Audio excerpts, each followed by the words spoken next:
नमस्कार दोस्तों, star education में आपका स्वागत है। आज हम लोग पढ़ेंगे शब्द रूप का विस्तार से अध्ययन करेंगे। इससे पहले हम लोगों ने शब्द रूप के प्रश्न किए थे, ठीक है। वो वीडियो आपको अपलोड हो चुका है, आपको डिस्क्रिप्शन में उसका लिंक मिल जाएगा, ठीक है दोस्तों। तो फिर शुरू करते हैं हम लोग आज शब्द रूप। पहला है शब्द भेद। शब्दों के वर्गीकरण के आधार पर कितने प्रकार बांटे गए हैं? 4 आधार पे बांटे गए हैं। कितने आधार पे? 4 पे, ठीक है। उत्पत्ति और स्रोत इतिहास के आधार पे, व्युत्पत्ति रचना और बनावट के आधार पे, रूप प्रयोग व्याकरणिक विवेचना और के आधार पे, और चौथा है अर्थ के आधार पे, ठीक दोस्तों। तो शब्दों का वर्गीकरण कितने भागों में किया गया है? 4 भागों में, ठीक। अब आगे बढ़ते हैं।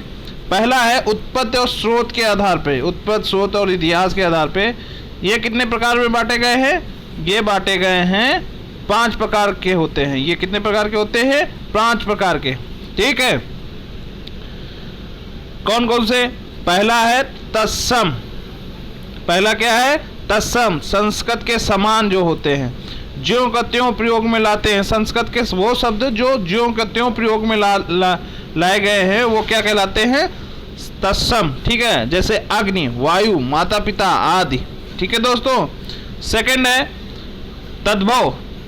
दूसरा जो है, दूसरा शब्द का रूप है जो उत्पत्ति के आधार पे, वो तद्भव है। संस्कृत शब्द से विकृत होकर, परिवर्तित होकर जो शब्द बनते हैं वो तद्भव शब्द कहलाते हैं। जैसे संस्कृत विकास क्रम हम लोगों का पढ़ा था ना, जो हम लोग भाषा के विकास में पढ़े थे, क्या पढ़े थे? संस्कृत आई थी, फिर प्राकृत आई, फिर अपभ्रंश आई, फिर पुरानी हिंदी आई। आदि से गुजरने के कारण आज परिवर्तित रूप है उसका, वो है जैसे उज्ज्वल, उजाला, उजला, ठीक, ये हो गया।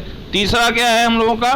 तीसरा है देश और देसी या देशज। जो देश में जन्मा, क्षेत्रीय प्रभावित शब्द, जैसे थैला, गड़बड़, जो क्षेत्रीय भाषाएं होती हैं उन भाषाओं से उत्पन्न हुए शब्द जो है वो देशज कहलाते हैं। जैसे थैला, गड़बड़ाहट, पेट, पगड़ी, लोटा, टांग आदि, ठीक है।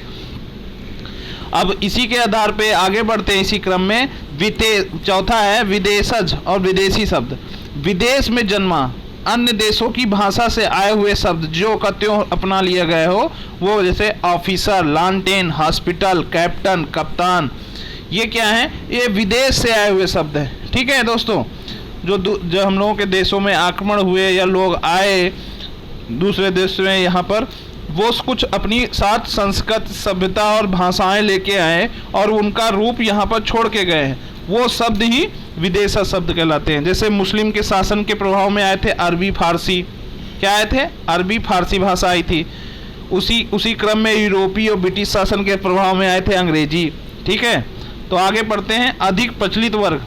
जैसे हम लोगों के मुस्लिम के शासन के प्रभाव में अरबी और फारसी जो शब्द थे वो अधिक प्रचलित वर्ग कौन कौन से हैं? जैसे अरबी। तो अरबी में कौन कौन से शब्द हैं? अरबी में है जैसे अजब, अजीब, अदालत, अक्ल, असर, इनाम, इजलस, इलाज, ईमान, उम्र, एहसान, औरत, औसत, कब्र, कमाल, किस्मत, कीमत, किताब, मुश्किल, फिक्र, दिमाग, मौसम। ये क्या है? अरबी शब्द है, ठीक है। अब इसी तरह फारसी शब्द क्या होते हैं? आबरू, आतिशबाजी, आफत, आराम, आमदनी, उम्मीद, आवारा, उस्ताद, कमीना, कारीगर, किसमिस, कुश्ती, कूचा, खाक, खामोश, खुराक, चादर, जलेबी, नापसंद, मजा, मकान, मजदूर, शादी, सितार, ये शब्द होते हैं, फारसी शब्द होते हैं। जैसे खामोश बोलते हैं ना, सूत्रांश ना, खामोश, तो वो फारसी शब्द हैं, ठीक है।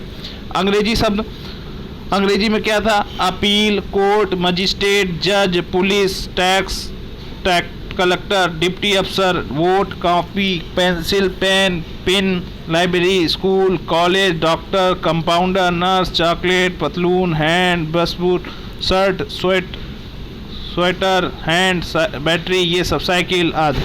अब कम प्रचलित वर्ग हैं, ये तो बहुत प्रचलित हैं, ये तो आम वर्ग में हम लोग बोलते ही रहते हैं, जैसे चॉकलेट, लाओ, पतलून, हैंड, बुसरट, ये सब अंग्रेजी शब्द हैं।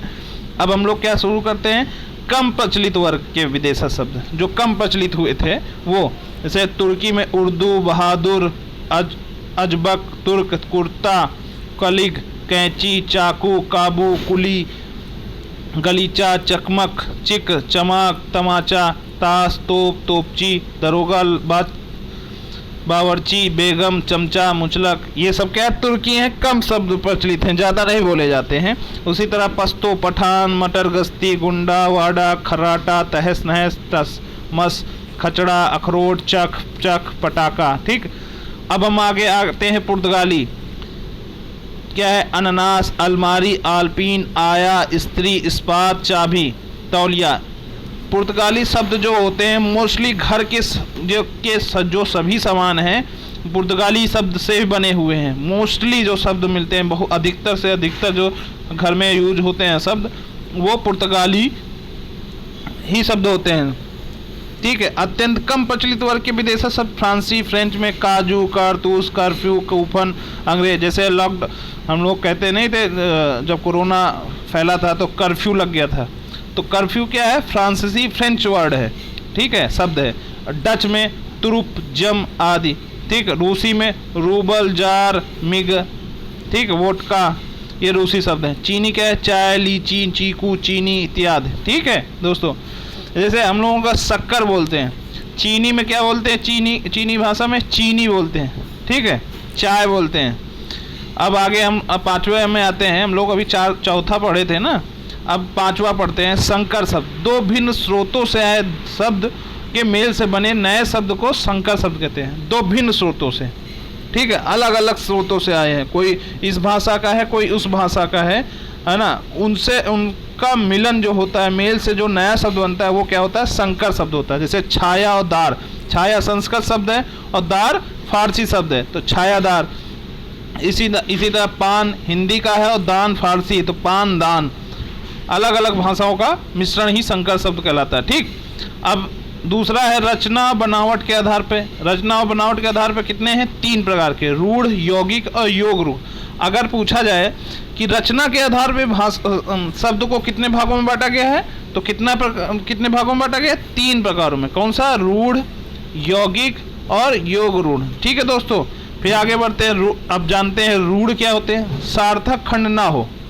जैसे रूढ़ वो शब्द जो दूसरा शब्द या दूसरा कोई सार्थक शब्द ना बनाते हों, वो सार्थक खंड ना होते हों, ऐसे शब्द क्या होते हैं, रूढ़ होते हैं। अन्य शब्दों के मेल से भी ना बने। ठीक दोस्तों, जो अन्य शब्द जैसे उसमें लगा दें तो बन जाए, वो भी नहीं बने, तो वो रूढ़ शब्द। जैसे चावल, दिन, घर, मुंह। ठीक है, अब यौगिक, दो या दो से अधिक शब्द से मिलकर बने एक नए सार्थक शब्द को क्या कहते हैं, यौगिक शब्द कहते हैं। इन शब्दों की रचना तीन प्रकार की होती है, उपसर्ग, प्रत्यय और समास से। ठीक है, उपसर्ग पढ़ चुके हैं, प्रत्यय और उपसर्ग पढ़ चुके हैं। अब हम लोग क्या पढ़ेंगे, समास भी पढ़ चुके हैं, अब हम लोग शब्द रूप पढ़ रहे हैं। ठीक, अब तीसरा है योग रूप। वे शब्द जो यौगिक तो होते हैं परंतु अर्थ रूढ़ हो जाता है। जैसे एक बार कुछ बन जाता है, दो शब्दों के बन के एक नया शब्द बन जाता है, लेकिन उसका कोई दूसरा रूप नहीं हो, वो एक अलग ही शब्द ही बन जाता है, उससे कोई दूसरा शब्द नहीं बन सकता, तो योग रूढ़ हो जाता है। हनुमान, लंबोदर, पीताम्बर, ये। अब हम लोग किस आगे बढ़ेंगे तो रूप और प्रयोग के आधार पर। रूप और प्रयोग के आधार पर कितने प्रकार के होते हैं, दो प्रकार के। रचना के आधार पर कितने प्रकार के होते हैं, तीन प्रकार के। ठीक है, तो रूप और प्रयोग के आधार पर दो प्रकार के होते हैं। कौन कौन से होते हैं, विकारी और अविकारी। विकारी क्या होते हैं, जिनमें लिंग, वचन व कारक के आधार पर मूल शब्द का रूपांतर हो जाता है। जिनमें लिंग, वचन और कारक के आधार पर, लिंग, वचन और कारक के आधार पर मूल शब्द का रूपांतर हो जाता है, क्या कहलाते हैं, विकारी शब्द कहलाते हैं। जैसे लड़का पढ़ रहा है, लिंग परिवर्तन हुआ तो लड़की पढ़ रही है। ठीक है, तो लड़की पढ़ रही है। ठीक है, इसमें पढ़ रहा है। इसी तरह लड़का दौड़ रहा है, वचन में चेंज हुआ तो लड़के दौड़ रहे हैं, एक वचन से दो बहुवचन हो गया तो लड़के दौड़ रहे हैं। लड़के के लिए आम लाओ, कारक चेंज हुआ, के लिए। ठीक, तो लड़कों के लिए आम लाओ, चेंज हो गया। इसी तरह आगे हम पढ़ते हैं, संज्ञा और सर्वनाम, विशेषण एवं क्रिया शब्द विकारी शब्द हैं। ठीक है। संज्ञा, सर्वनाम, विशेषण एवं क्रिया शब्द जो हैं वो विकारी शब्द होते हैं। ये क्या होते हैं? विकारी शब्द होते हैं। ठीक है, आगे आप अगले उस पे बढ़ते हैं। अविकारी शब्द, जिन शब्दों का प्रयोग मूल रूप में होता है, लिंग, वचन और कारक के आधार पर नहीं होता है। ठीक है, जिन शब्दों का मूल रूप में प्रयोग होता है लेकिन लिंग, वचन और कारक के आधार पर नहीं होता है, वो क्या कहलाते हैं? अविकारी। जैसे आज, में, और, आह आदि। ठीक, सभी अव्यव अविकारी शब्द होते हैं।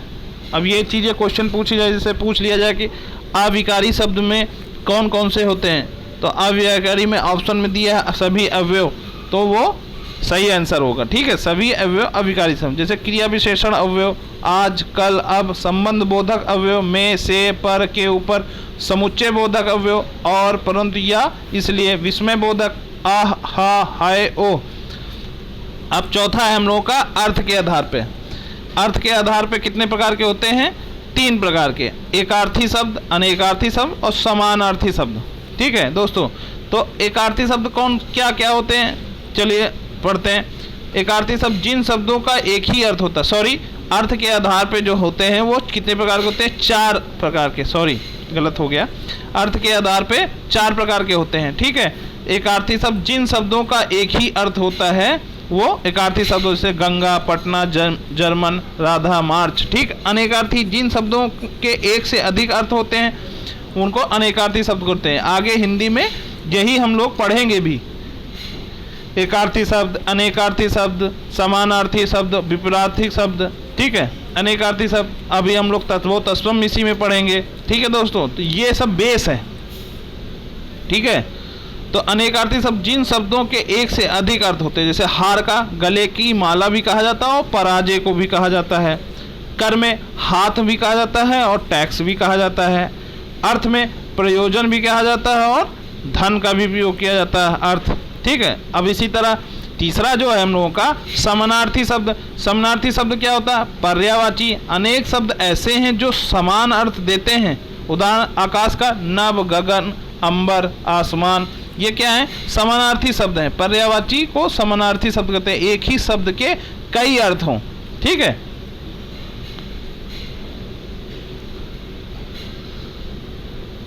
उसी तरह चौथा है विपरीतार्थी यानी विलोम शब्द, जो शब्द विपरीत बोध कराते हो, जैसे जय का पराजय, सच का झूठ, वो विरोध। ये हो गया आपका अर्थ के आधार पे हो गया। ठीक दोस्तों, इस तरह हमारा शब्द रूप का चैप्टर खत्म हो गया। अब हम लोग आगे और अध्याय पे आएंगे। ठीक है दोस्तों, तो हमारे इस वीडियो में आपको क्या लगा, कैसे लगा, हमारे कमेंट बॉक्स में आप बताइए।